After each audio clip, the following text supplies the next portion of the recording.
मियाँ शेख चिल्ली के बचपन की बात है। वह उस समय शिक्षा ग्रहण कर रहे थे। एक दिन विद्यालय में कक्षा चल रही थी। उनके शिक्षक उन्हें और उनके साथियों को व्याकरण पढ़ा रहे थे। शिक्षक ने बताया कि अधिकतर लड़के के साथ क्रिया में आकार और लड़की के साथ ईकार लगता है। जैसे कि लड़का खाना खाता है तथा लड़की खाना खाती है, लड़का पानी पीता है तथा लड़की पानी पीती है। इसी प्रकार से बच्चों को अलग अलग उदाहरण देकर शिक्षक महोदय ने समझाया। कक्षा समाप्त हुई, बच्चे घर जाने लगे। मियाँ शेख भी अपने घर जा रहे थे। कुछ दूर पहुंचने पर उन्होंने कुएं से एक लड़की के चिल्लाने की आवाज सुनी। मियाँ शेख कुआं के पास गए और उन्होंने देखा कि एक लड़की कुएं में से चीख रही है। उसे देखकर वो भी जोर जोर से चीखने लगे। लड़की कुएं में चिल्ली रही है, लड़की कुएं में चिल्ली रही है, लड़की कुएं में चिल्ली रही है। उन्हें चिल्लाते सुनकर लोग जमा हो गए और सबकी मदद से लड़की को बाहर निकल लिया गया। तभी मियाँ शेख की माताजी वहां आ गई और उन्होंने शेख से डांटते हुए कहा, सीधा घर आना है, इधर उधर कैसे घूमते रहते हो, सीधा घर चलो।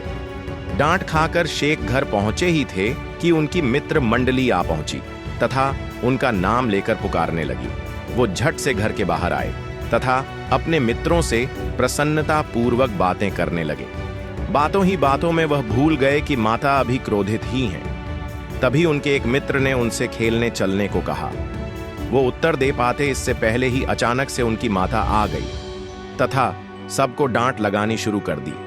उसके बाद माता ने मियाँ शेख से कहा, हाथ मुंह धोकर खाना खाने बैठो, यहां समय बर्बाद मत करो।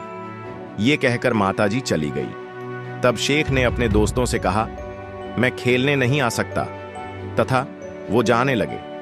तभी उनके एक मित्र ने उन्हें मनाने की कोशिश की। इस पर झल्लाकर शेख कहने लगे, तुम देख नहीं रहे माता चिल्ली रही है। तो उनके एक दोस्त ने उनसे पूछा, तुम्हें क्या हो गया है, ये तुम कैसे बोलने लगे हो?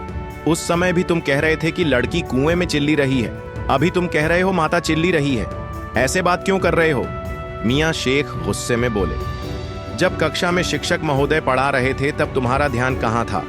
उन्होंने कहा था ना कि जब भी हम महिला या लड़की को संबोधित करेंगे तो ईकार की मात्रा लगाएंगे। उनकी यह मंद बुद्धि वाली बातें सुनकर उनके मित्र ठहाका लगाकर हंसने लगे तथा उन्हें यह कहकर चिढ़ाने लगे कि ना लड़की चिल्ली रही है ना माता चिल्ली रही है, तुम चिल्ली हो। तथा ऐसे ही चिढ़ाते चिढ़ाते मियाँ शेख का नाम मियाँ शेख चिल्ली पड़ गया।